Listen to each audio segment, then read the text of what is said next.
दोस्तों, अपनी पार्टी से डांट पड़ने के बाद क्या कंगना रनौत के तेवर ठंडे पड़ चुके हैं? क्या अब उनकी बयानबाजी पर लगाम लग जाएगी? लगातार कंगना रनौत अपने बयानों से अपनी पार्टी को मुसीबत में डाल रही हैं, लेकिन इस बीच कंगना रनौत आज तक में एक इंटरव्यू देने के लिए पहुंची। आप जानते हैं दोस्तों, कंगना की फिल्म इमरजेंसी रिलीज होने वाली है, जिसमें वो इंदिरा गांधी के किरदार में है और फिल्म इमरजेंसी पर पूरी तरह से आधारित है कि कैसे इमरजेंसी लगाई गई, इंदिरा गांधी ने कैसे देश पर इमरजेंसी थोपी और उसके बाद क्या हालात पनपे।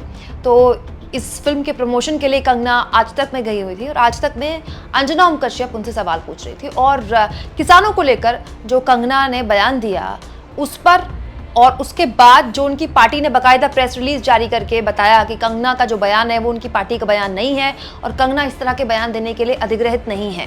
तो इस पर उनकी क्या राय है? तो जो बात कंगना ने बोली उसको सुनकर ऐसा लगता है कि कंगना के शायद तेवर ढीले पड़ गए, ठंडे पड़ गए।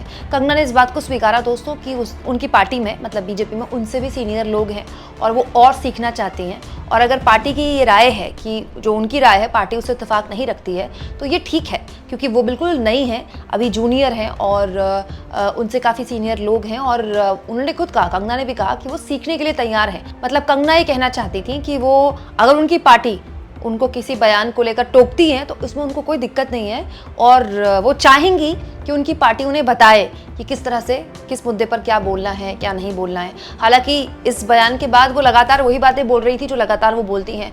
राहुल गांधी को राजा बेटा बोल रही थी और तमाम दूसरे लोग जो सरकार से सवाल पूछते हैं वो उन पर उंगली उठा रही थी। लेकिन एक सवाल जब अंजना ने दोबारा पूछा कि बहुत से किसान संगठन हैं जो नाराज़ हैं, कंगना रनौत से माफ़ी की मांग कर रहे हैं। दोस्तों, कंगना ने किसान आंदोलन के लिए कहा था कि वहाँ रेप हो रहे थे और वहाँ लोगों को काटा जा रहा था, काट के टांगा जा रहा था।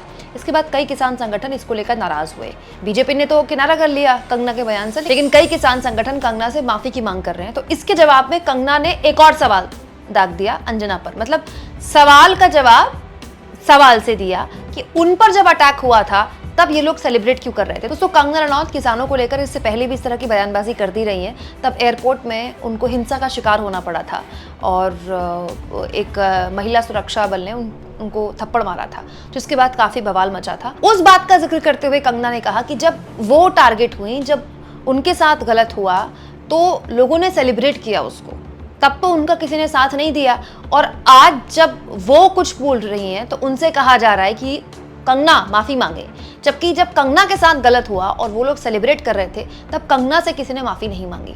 तो ये एक तर्क कंगना ने यहाँ पर रखा है। हालांकि वो ये बात समझ रही थी कि चुनाव के दौरान उनके बयान की वजह से उनकी पार्टी को दिक्कत हुई है, जिसको उन्होंने बोला भी कि वो चाहेंगे कि आगे आने वाले वक्त में पार्टी से वो सीखें। कंगना के हिसाब से पार्टी में बहुत से सिखाने वाले अनुभवी लोग मौजूद हैं। दोस्तों, भले ही पूरी तन्मयता से कंगना एक डेडिकेटेड पार्टी कार्यकर्ता के तौर पर साउंड कर रही हूँ अंजना के इस इंटरव्यू में, लेकिन यकीन मानिए जिस तरह की बयानबाजी कंगना देती रही हैं और आगे भी देंगी, जाहिर सी बात है वो बीजेपी को लगातार मुश्किल में डालेंगे। कंगना अभी बहुत सी दिक्कतें बीजेपी के लिए आगे खड़ी करने वाली हैं और ऐसे बहुत से बयान होंगे जिसमें बीजेपी को खुद किनारा करना पड़ेगा कंगना के।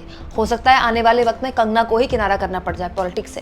खैर, जो भी हो, हम तो उम्मीद करते हैं कि लगातार फ्लॉप फिल्मों से अपने करियर में एक ढलान देख रही कंगना की कम से कम ये फिल्म तो अच्छी करे।